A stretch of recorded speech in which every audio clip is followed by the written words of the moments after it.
രക്ഷിതാക്കൾ മുഴുവൻ ഗ്രൗണ്ടിൻ്റെ പുറത്ത് റോഡിലാണ് ഇരിക്കുന്നത്. ഒരു ബാത്റൂം സൗകര്യം ഒന്നുമില്ലാത്ത ഒരു ചുറ്റുപാട്. രക്ഷിതാക്കളല്ല ഇവിടെ വേണ്ടത്, കുട്ടികളെയാണ് വേണ്ടത്. ശരിയാണ്, പക്ഷേ എങ്കിൽ രക്ഷിതാക്കൾ ഇങ്ങനെ വഴിയോരത്ത് നിർത്തുന്നത് ശരിയായ ഇടപാടല്ല. നമുക്ക് ഒരു പരാതിപ്പെടാനോ അല്ലെങ്കിൽ പ്രശ്നങ്ങൾ ഉണ്ടാകുന്ന സമയത്ത് വിദ്യാർത്ഥികൾക്ക് ഇതിനിടയ്ക്ക് ഉണ്ടാകുന്ന പ്രശ്നങ്ങളൊക്കെ തന്നെ പരിഹരിക്കാനും പെടാനൊക്കെ തന്നെ വളരെ പ്രായോഗികമായിട്ടുള്ള ഒരു ഇടപെടലാണ് നടത്തിയിരിക്കുന്നത്.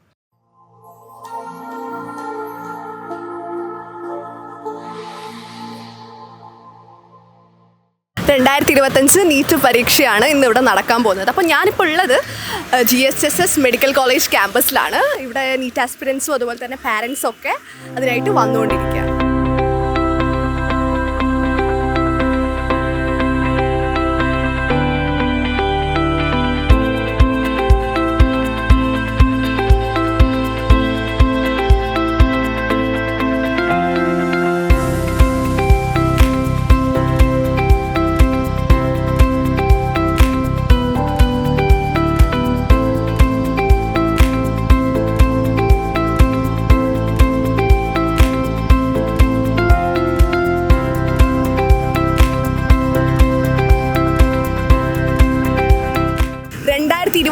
നീറ്റ് പരീക്ഷ കഴിഞ്ഞ വർഷത്തിലൊക്കെ വ്യത്യസ്തമായിക്കൊണ്ട് നമ്മളിപ്പം ഗവൺമെന്റ് സ്കൂൾസിലാണ് നടത്തുന്നത്. അപ്പം ഇതിനെ പറ്റിയുള്ള അഭിപ്രായം നമുക്ക് പാരൻസിനോട് ചോദിക്കാം.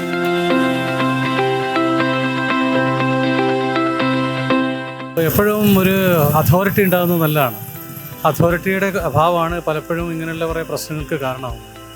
അതോറിറ്റി ഉണ്ടാകുമ്പോൾ വിദ്യാർത്ഥികൾക്കും രക്ഷിതാക്കൾക്കൊക്കെ തന്നെ വളരെ നല്ലൊരു കാര്യമാണ്.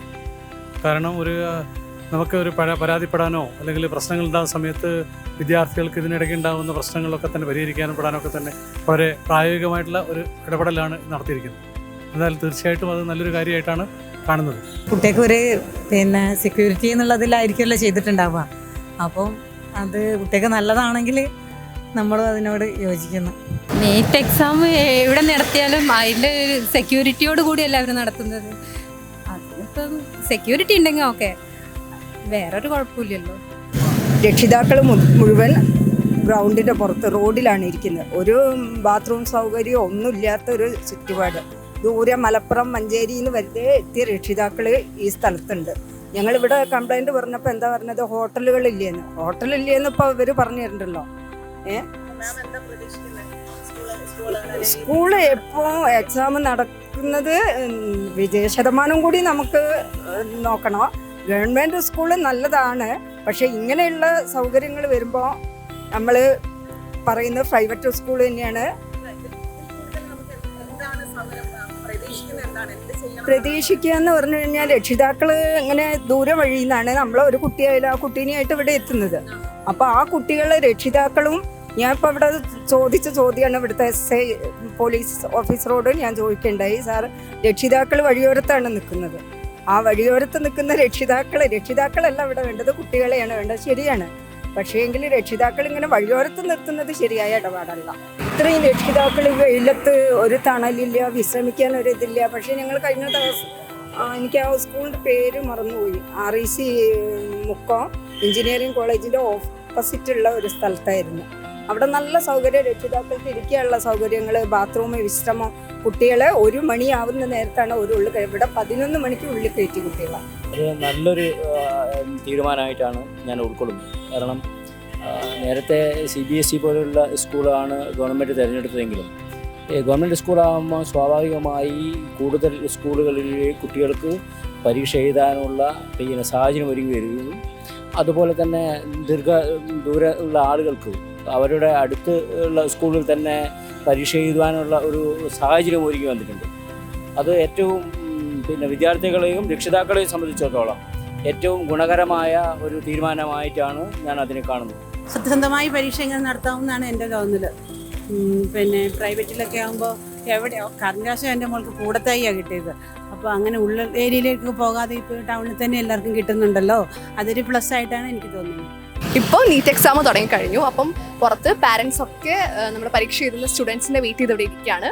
അപ്പം നമുക്ക് ഇനി അറിയേണ്ടത് നീറ്റ് എഴുതിയ കുട്ടികളുടെ അഭിപ്രായങ്ങളാണ്. സോ നമുക്ക് പാരൻസിന് ഇവിടെ വെയിറ്റ് ചെയ്യാം.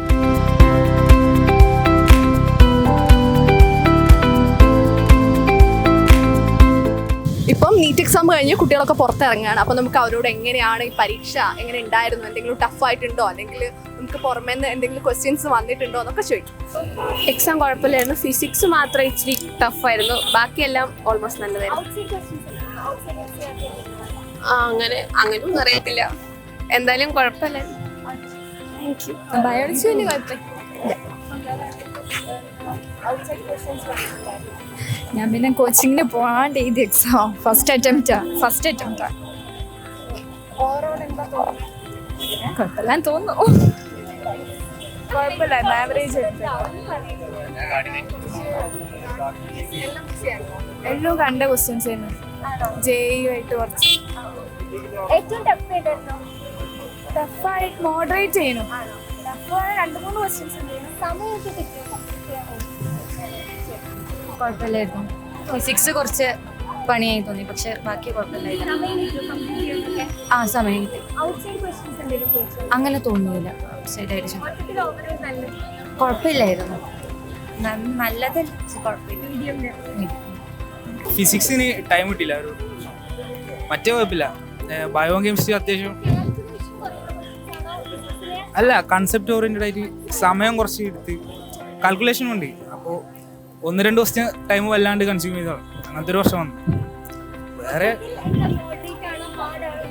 സംഭവം ഈസിയാണ്, പക്ഷെ നമ്മൾ ഒരു ലെങ്തി ഉണ്ട് കുറച്ചൊക്കെ ബയോ ഒക്കെ. അങ്ങനത്തെ ഒരു വർഷം കുഴപ്പമില്ല. ഫിസിക്സ്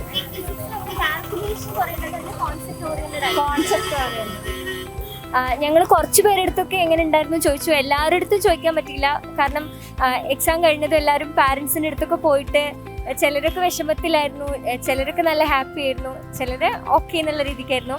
അപ്പം ഞങ്ങൾ ചോദിച്ചിടത്തോളം മനസ്സിലാക്കിയത് എക്സാം ഒരു മോഡറേറ്റ് ലെവലായിരുന്നു, പക്ഷെ അതിൽ ഫിസിക്സ് ആയിരുന്നു കുറച്ച് ടൈം കൺസ്യൂമിങ്, അല്ലെങ്കിൽ അവരെ ബുദ്ധിമുട്ടിപ്പിച്ചത്. കൂടുതലും കാൽക്കുലേഷൻ ടൈപ്പ് ക്വസ്റ്റ്യൻസ് ആയിരുന്നില്ല, കോൺസെപ്റ്റ് ഓറിയന്റഡ് ക്വസ്റ്റ്യൻസ് ആയിരുന്നു എന്നാണ് കുട്ടികൾ പറഞ്ഞത്. അതുപോലെ തന്നെ സുവോളജിയും കുറച്ച് ടൈം കൺസ്യൂമിങ് ആയിരുന്നു, അതുകൊണ്ട് ഫിസിക്സിന്റെ കുറച്ച് ടൈം അവർക്ക് ലൈക്ക് ഫിസിക്സിന് കിട്ടേണ്ട കുറച്ച് ടൈം പോയി എന്നുള്ള രീതിക്കാണ് മൊത്തത്തിൽ ഞങ്ങൾ ചോദിച്ച കുട്ടികളുടെ അടുത്ത് നിന്ന് മനസ്സിലാക്കാൻ പറ്റിയത്. ഞങ്ങളിപ്പം GHSS മെഡിക്കൽ കോളേജ് ക്യാമ്പസ് സ്കൂളിലുള്ള അവിടെ എക്സാം എഴുതിയ കുട്ടികളുടെ അടുത്താണ് ചോദിച്ചിട്ടുള്ളത്. കുറേ പേർക്ക് നല്ല ഹാപ്പി ആയിരുന്നു, ലൈക്ക് ഇത്തവണ കിട്ടും എന്നുള്ള രീതിക്ക്. പക്ഷെ ചിലർ ഭയങ്കര സങ്കടപ്പെടുന്നതും കരയണതൊക്കെ കണ്ടു. ശരിക്കും സങ്കടം തോന്നുന്നുണ്ട് എക്സാം എഴുതി കഴിയുമ്പം, ഇങ്ങനൊരു ഹോപ്പ് പോകുന്നത് പോലെ തോന്നുമ്പം. പക്ഷെ എനിക്ക് പറയാനുള്ളത്, ചിലപ്പോൾ നിങ്ങൾ ഈ എക്സാം എഴുതി കഴിഞ്ഞതും തോന്നുന്നത് കുറേ ക്വസ്റ്റ്യൻസ് ഒക്കെ തെറ്റി, എക്സ്പെക്ട് ചെയ്ത മാർക്ക് ഉണ്ടാവില്ല എന്നൊക്കെ തോന്നുന്നതായിരിക്കും. കുറച്ച് കഴിഞ്ഞിട്ട് നിങ്ങൾ കാൽക്കുലേറ്റ് ചെയ്യുമ്പോൾ എന്തായാലും ഇതിനേക്കാൾ കൂടുതൽ മാർക്കുള്ള പോലെയാണ് തോന്നിയത്. എനിക്ക് പലപ്പോഴും എക്സാം എഴുതി കഴിഞ്ഞ് കാൽക്കുലേറ്റ് ചെയ്യുമ്പം കൂടുതൽ മാർക്സ് ഉള്ള പോലെ തോന്നിയത്. അപ്പം അങ്ങനെ തന്നെ ആവട്ടെ നിങ്ങളുടെയും. ഇഫ് ആർക്കെങ്കിലും അങ്ങനെ കുറേ ക്വസ്റ്റ്യൻസ് മിസ്സായി തോന്നുന്നുണ്ടെങ്കിൽ അങ്ങനെയായിരിക്കും നമുക്ക് വിചാരിക്കാം. ഇനി കാൽക്കുലേറ്റ് ചെയ്തിട്ട് തന്നെ ഭയങ്കര മാർക്ക് കുറയുകയാണെങ്കിൽ തന്നെ ഡെസ്പ് ആവുമൊന്നും വേണ്ട, എല്ലാം ഓക്കെ ആവും. നമുക്ക് ഇനിയും ചാൻസസ് വേണമെങ്കിൽ വീണ്ടും എഴുതാനുള്ള ചാൻസസ് ഉണ്ട്, അല്ലെങ്കിൽ നമുക്ക് വേറെ നല്ല കോഴ്സസിലേക്ക് പോകാനുള്ള, അങ്ങനെ ഒരുപാട് ഓപ്പർച്യൂണിറ്റീസ് മുന്നിലുണ്ട്. ഒരിക്കലും നീറ്റ് എക്സാം ടഫായി പറഞ്ഞിട്ട് ഡെസ്പായിട്ടിരിക്കരുത്. നമുക്ക് എല്ലാത്തിനും വഴികൾ കാണും.